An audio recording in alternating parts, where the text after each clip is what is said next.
Hey guys, and welcome back to another chapter of Drenched, written and art by me, Stacey Holt. As for my voice actors within this chapter, Diz will be voicing Felix, Adrien, and Cat Noir, Obrezikyo will be voicing Gabriel and Hawkmoth, and I'll be voicing Marinette, Ladybug, and the narrator. Now, Chapter 13. So, why did you want to come, Felix? Marinette asked. Huh? She is my Aunt Emily. I haven't seen her in a long time.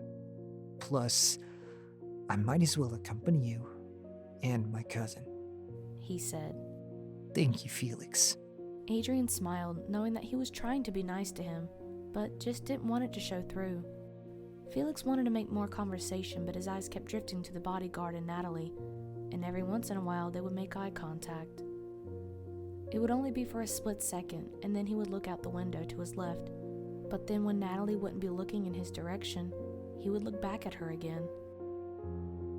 Marinette sat in the middle, feeling a little tension as both boys sat quiet, looking out of each window. She took Adrien's hand in hers as she gripped it a little tighter, to let him know that she was there for him if he needed her. Since the last time he had seen his mother, she was encased in glass in a coffin-type box. She was still in a coma, but she would at least be in a bed in the hospital where Adrien could actually touch her and hug her and speak to her like a normal person could do. The car parked at the hospital, and all four of them exited the car. They made their way to Adrien's mother's room. Adrien took hold of the cold doorknob and twisted it as he swallowed, mentally preparing himself. He stepped inside the room, and he held his breath, and his mind went blank. He felt like crying, but he tried to remain calm, for not only himself, but for everyone else as well. He couldn't get akumatized. He couldn't break his promise. Marinette took a seat and let go of Adrien's hand, allowing him to take the seat beside his mother that was near her face closest to her. Felix stood beside Marinette as Nathalie stood on the other side of Emily, away from Marinette, Adrien, and Felix. Adrien slid his hand along the bed that she lay on. He looked up at her blonde hair and soft, fair skin. It was the same as the day she disappeared. She looked so peaceful laying there. Adrien took his mother's hand and sat down, not saying a word. Marinette looked over to Felix, who still wore the same expression, as if he didn't care. Though she knew that wasn't true. She saw the little signs he did. He was gripping his hands together like a businessman would do, but as if he were trying to fight back tears, or hold back his emotions. Did Felix have a deep connection with his aunt? Felix and Adrien did grow up together. Maybe Felix did love Emily like his own mother. Marinette smiled and took hold of Felix's hand and saw his eyes widen with surprise. She mouthed the words, "It's all right," to him and saw him smile at her and grip her hand. She knew that this was hard on both of them. Even if they didn't exactly like one another, they both loved Emily. Nathalie frowned, almost feeling guilty for what she was about to do, but she had a mission and a duty to fulfill. She glanced down at her feet and ever so slightly moved her foot to overlap with the cord. She gently tugged at it until it was tight and then yanked it out of the wall until Emily's vitals went flat. Adrien's eyes widened and his mind went blank as he turned to Marinette and Felix for answers. He then darted his eyes to his mother, gripping her hand. Mother! Mother! Are you alright? What is happening? What happened? Is she alright? He screamed, seeing doctors rush inside the room. The doctors quickly made them leave the room and didn't answer their questions. A nurse rushed by and saw Adrien in tears and leaned down. "Her vitals went flatline. We're doing everything we can to bring your mother back," she said as she quickly went into the room and shut the door behind her.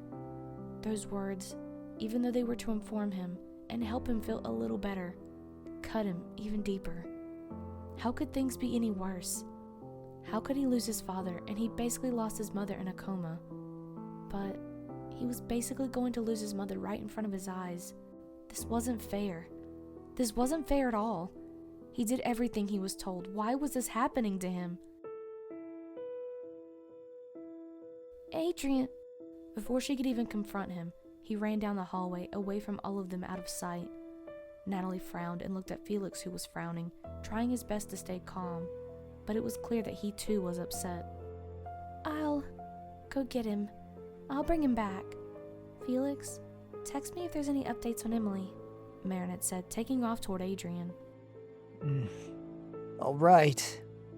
he called out as she disappeared, turning his attention to Nathalie, not excited about being alone with her at all. Adrien! She called out. Adrien, where are you? She called out again, now outside of the hospital, but saw a bright flash of green and saw Cat Noir jumping off in the distance. Marinette found a place to transform and followed him into a nearby alley that didn't have any passerbys, and found him sitting on the ground alone, his knees to his chest crying. Marinette walked over to him, worried about his well-being and his mental health. Adrien, Cat Noir, are you okay? She said, sitting down next to him, wrapping her arm around his back, letting her head lay on his shoulder. She's dying, isn't she? He choked out. The doctors are going to try and bring her back, Adrien, Ladybug said, lifting his head in her hands, seeing his tears sliding down his face. Ladybug frowned and pulled him into an embrace. I'm so sorry, Cat Noir. This is so much for one person, she said, holding him tightly, feeling him wrap his arms around her waist as he let his crying deepen. That's all she could do for him. She couldn't help him. She couldn't help Emily. She couldn't fix life tragedies.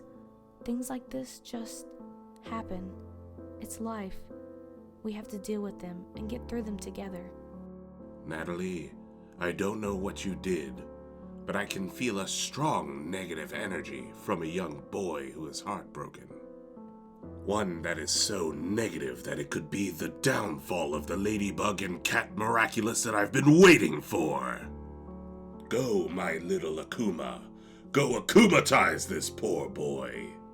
Hawkmoth smiled, releasing his little dark butterfly into the world from out of his staff. As Ladybug was trying her best to comfort her partner, she didn't notice a little Akuma drawing near. I'm sorry, LB. Just everything came crashing down. I don't want to say goodbye yet.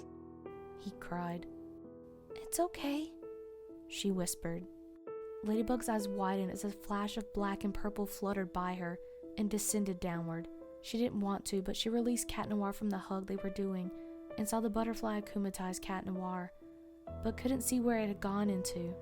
Ladybug saw the purple mask come over Cat Noir, and she took a quick breath and jumped forward for the ring. She gripped it and slid it off, though he was already being transformed into Cat Blanc.